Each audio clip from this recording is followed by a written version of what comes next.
It was November 21st, 1988, one of those rare crisp, sunny days in Beijing right as the brutal winter was kicking in. Two Kiwi sisters, Karina Wong-Wells and her big sister Patricia Wong-Wells, were buzzing with excitement.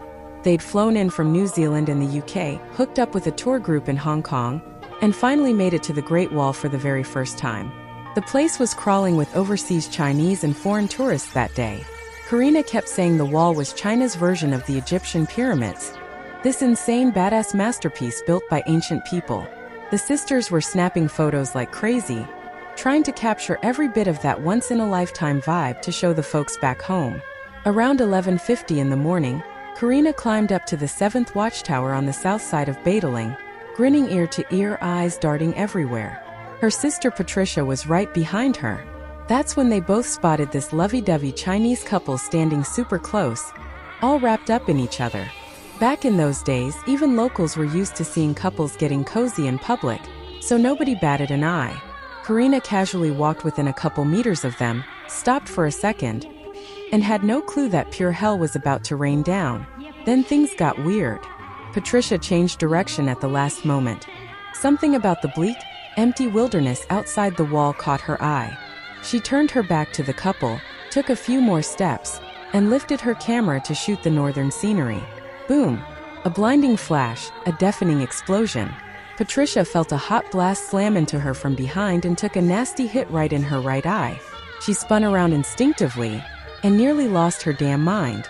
Her little sister Karina was already on the ground. The Chinese couple? Gone. Just vanished. People who rushed to the scene later said it was straight-up nightmare fuel. Body parts everywhere, the couple's heads blown clean off, for legs and one arm scattered across the watchtower like some horror movie prop. Blood, bone fragments, and chunks of flesh splattered all over the brick walls. Two other foreign siblings barely escaped. The 18-year-old sister had just stepped onto the tower stairs with her 9-year-old brother right behind her. Flying bits of meat and blood splattered straight into her face. The poor kids screamed their heads off and bolted. The first people to reach the carnage were a group of American guys. They had the balls to actually photograph the whole grisly scene. The couple who did it. Both from Songshu town near Hunjiang City in Jilin province, northeast China. Right by the North Korean border. The guy was 33-year-old coal miner Guan Yunfang. The woman was Zhang Guoring, a 29-year-old housewife. They'd known each other since they were kids, stayed tight as adults, and both had pretty decent families. Problem was they fell hard into an affair. In 1988 China, that kind of thing could destroy your entire life, family shame, social pressure, the works.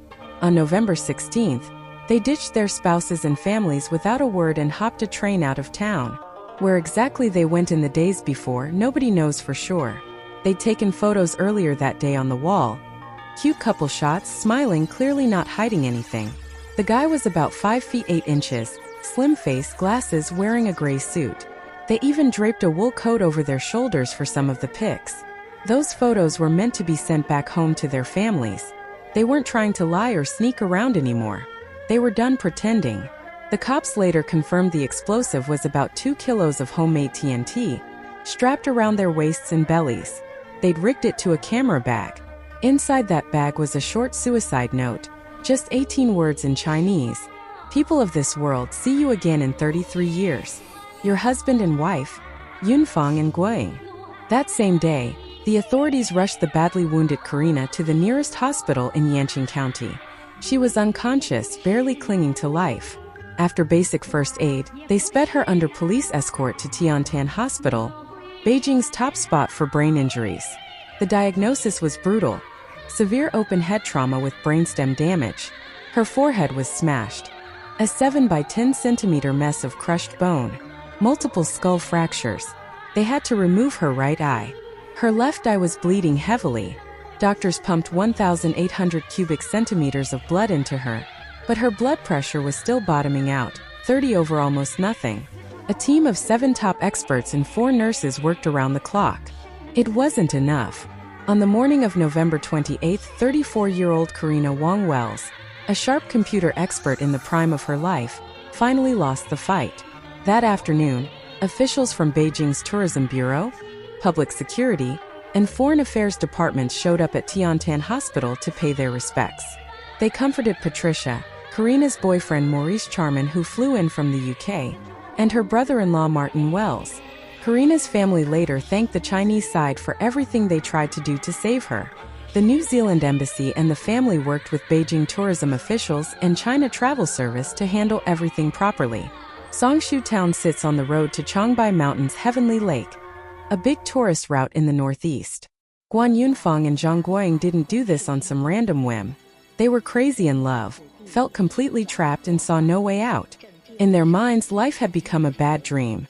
So they chose to go out together in the most dramatic way possible, blowing themselves up on the Great Wall. They got exactly what they wanted. The explosion didn't just shock Beijing. It shocked all of Northeast China.